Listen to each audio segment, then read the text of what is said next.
کو سنتا ہے، اندر دفن ہوا ہے، سلیب اوپر لگے ہوئے ہیں، زندہ بندہ باہر کے لوگوں کی سرسراہٹ نہیں سن سکتا۔ بخاری کی حدیث کہہ رہی ہے مرنے کے بعد مردہ تمہارے قدموں کی سرسراہٹ کو سنتا ہے۔ تو اب دیکھیں یہ مردہ سن رہا ہے اور اللہ بھی سن رہا ہے، کیا شرک ہو گیا؟ نہیں، ہم کہیں گے اللہ کا سننا ذاتی ہے اور اس مردے کا سننا اللہ کی عطا سے ہے۔ کچھ مردے ایسے ہیں جن کو اللہ تعالیٰ سننے پر پابندی لگا دیتا ہے، قرآن میں بھی ذکر ہے مردے نہیں سنتے، جن پہ اللہ نے پابندی لگا دی وہ نہیں سن سکتے۔ لیکن کیا ہم یہ عقیدہ رکھیں گے کہ نبی کے سننے پر اللہ نے پابندی لگا دی ہے؟ جب عام مومن قدموں کی سرسراہٹ کو سنتا ہے تو نبی کی شان تو وراء الورا ہے، اور اس میں کسی قسم کا شرک نہیں ہے۔ جب آپ ذاتی عطائی کا فرق کر لیں اور محدود اور لامحدود کا فرق کر لیں، ہم کبھی بھی اللہ تبارک و تعالیٰ اور نبی کو برابر نہیں کہتے، لیکن جتنا لکھا ہوا ہے وہاں اس پہ ہم آنکھوں پہ کالک نہیں مل سکتے کہ بھائی میں تو اس کو بھی نہیں مانوں گا،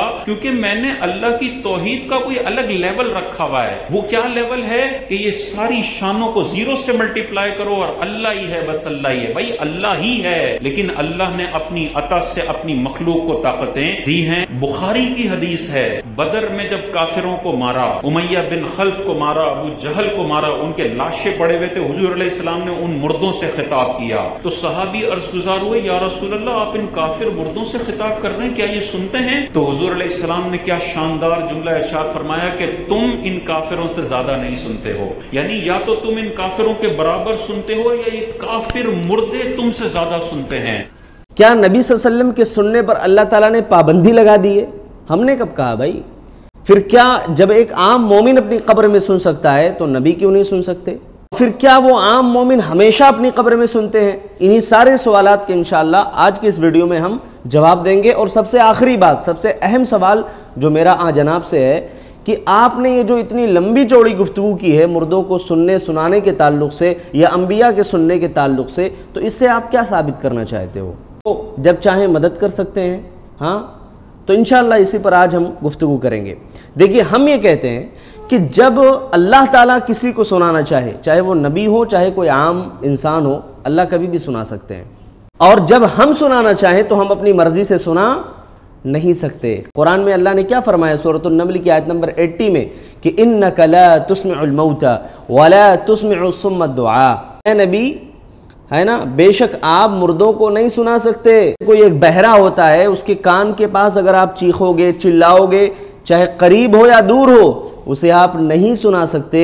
بالکل اسی طریقے سے آپ مردوں کو نہیں سنا سکتے ہو۔ موبائل کی اسکرین پر میں آپ کو لے کر کے چلتا ہوں، ان کی اس لمبی چوڑی گفتگو کا کیا مطلب ہے۔ امام ابن تیمیہ رحمۃ اللہ علیہ کی اس قول کو دیکھیں، آپ اسکرین پر دیکھیے۔ ابن تیمیہ رحمۃ اللہ علیہ نے کیا لکھا ہے؟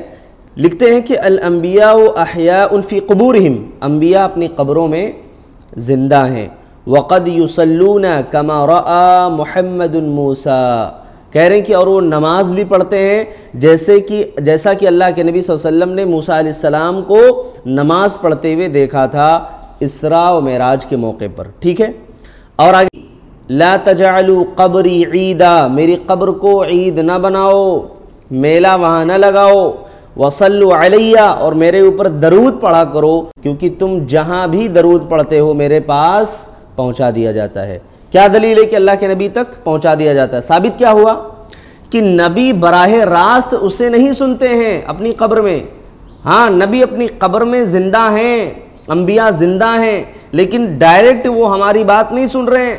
ہم جب درود نبی کے اوپر پڑھتے ہیں تو فرشتوں کے ذریعے سے اسے پہنچا دیا جاتا ہے۔ ہاں، جب اللہ تعالیٰ چاہے تو سنا سکتا ہے، کوئی مسئلہ نہیں ہے، لیکن میں نے کہا کہ جب ہم چاہیں کہ ہم نبی کو پکار رہے ہیں مدد کے لیے، پھر ہم چاہ رہے نہیں نبی ہمارے مدد کے لیے آ جائیں، نبی ہماری پکار سن لے، تو ایسا ممکن نہیں ہے۔ ابو ہریرہ رضی اللہ تعالیٰ عنہ کی یہ حدیث، ما من احد یسلم علی، کہ کوئی بھی جب میرے اوپر درود پڑھتا ہے الا رد اللہ علیہ روحی، اللہ تعالیٰ میری روح کو واپس لوٹا دیتا ہے، حتی رد علیہ السلام، تو میں اس کے سلام کا میں جواب دیتا ہوں۔ اللہ علیہ کا یہ آخری قول ہم دیکھتے ہیں، کہہ رہے ہیں کہ وقد صرح الكثيرون من اہل السنہ بان النبی صلی اللہ علیہ وسلم حی فی قبرہ حیاتا برزخیہ، اس کے بارے میں اہل سنت کے کثیر علماء نے، بہت زیادہ علماء نے اس بات کی کیا کی ہے، صراحت اور وضاحت کر دی ہے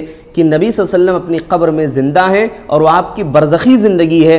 لا يعلم کنھا وکیفیتھا، اس کی کیفیت اور حقیقت کے بارے میں کوئی نہیں جانتا، الا اللہ سبحانہ وتعالی، سوائے اللہ سبحانہ وتعالی کے۔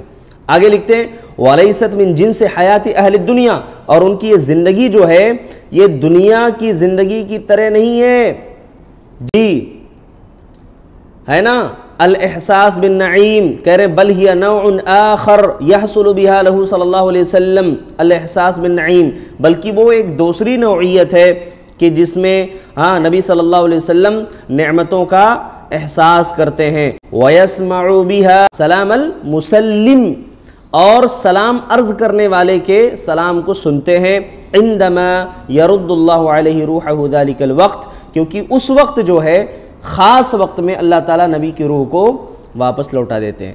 تو اللہ کے نبی صلی اللہ علیہ وسلم یا تمام انبیاء اپنی قبروں میں زندہ ہیں، نماز پڑھتے ہیں، لیکن اس سے یہ لازم نہیں آتا ہے کہ ہم انہیں مدد کے لیے پکاریں۔ اچھا، اب آخر میں بتانا چاہتا ہوں کہ انبیاء کرام جو ہے نا، اللہ تعالیٰ نے ان کو کچھ خصوصیات دے رکھی ہیں جو کسی اور کے پاس نہیں ہے۔ یہ دیکھیں، من الامور التي تفرد بها الانبیاء الوحی، وہ امور جس میں انفرادی طور پر یعنی خصوصیت صرف انبیاء کو حاصل ہے، وہ کیا ہے؟ وحی، یعنی وحی صرف نبیوں کے پاس آتی ہے، کسی اور کے پاس نہیں آتی۔